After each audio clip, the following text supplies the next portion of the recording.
It was a fog-draped Sunday when Lena wandered into the old quarter of the city.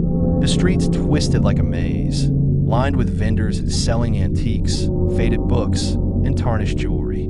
She was about to leave when a strange stall caught her eye, a narrow table draped in deep red cloth, lit by a flickering yellow bulb.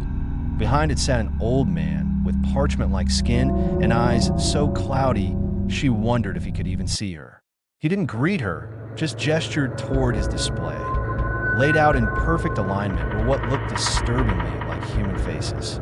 The skin was pale, the features hauntingly real, and each one bore tiny, almost invisible stitching along the edges. Her stomach tightened. "What are these?" she asked. The man finally spoke, his voice low and brutal. "Not masks, lives." Before she could respond, he lifted one, a woman's face, lips closed, eyes peaceful, and held it toward her. "Try it." Her instinct screamed no, but curiosity pushed her hand forward. She brought it up to her face, and the moment it touched her skin, warmth surged through her like a fever. The edges began to seal against her cheeks. She gasped, tugging, but it wouldn't come off. Then the images began, short bursts of memory that weren't hers. A crowded kitchen, laughter, a man's voice calling, Marion. The vision darkened, blood on the floor, the taste of metal in her mouth, and the overwhelming sense of fear. Her knees buckled. She tore at the face until it finally loosened. The old man caught her wrist and leaned close. "Once worn, you carry them," he whispered, "until they're done with you." Lena didn't sleep that night. Even without the mask, the images lingered. Marion's kitchen, Marion's laughter, Marion's terror.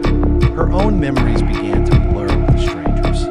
Over the following days, she caught herself calling people by names she didn't know, craving unfamiliar meals, and feeling emotions tied to faces she had never met. The worst part was the dreams.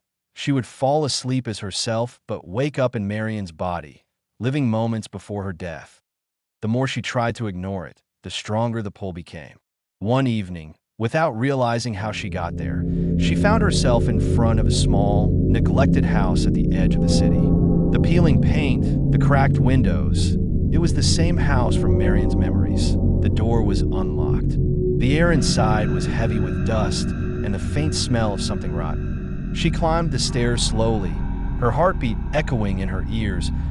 In a dimly lit bedroom, an old man sat in a chair, staring at her with unnerving calm. His hair was white now, but she recognized him instantly from Marion's memories. "You wear her," he said, almost smiling. "She's been waiting." Without looking, Lena's hand reached into her coat pocket. Her fingers closed around something cold and pliable. When she pulled it out, her stomach twisted. It was a mask. His face. Lena stared at the mask, her mind racing. The old man didn't move, his eyes glinting strangely in the dim light. "Go on," he said. "She wants you too." Marion's voice filled Lena's head, urgent, almost desperate. "Put it on him." Before she could think, Lena lunged forward and pressed the mask against his face. It clung instantly, edges fusing with his skin. He gasped, clawing at it, but the fight drained from him as his body stiffened. When his head lifted again, it wasn't the old man's eyes staring back. It was Marion's. "Thank you," she whispered in a voice that was both his and hers. Lena stumbled backward, terrified. "What are you?" "A life unfinished," Marion replied. "And now, so are you." A sudden heat flared across Lena's own face. Her trembling fingers felt edges, soft, warm, not her skin. The mask was forming on her from the inside. Her body moved without her will, a smile curling her lips as Marion's voice echoed in her mind. "You'll understand soon." The next morning, the red market stall appeared again, and among the lifeless skins on black velvet was a new one, Lena's face.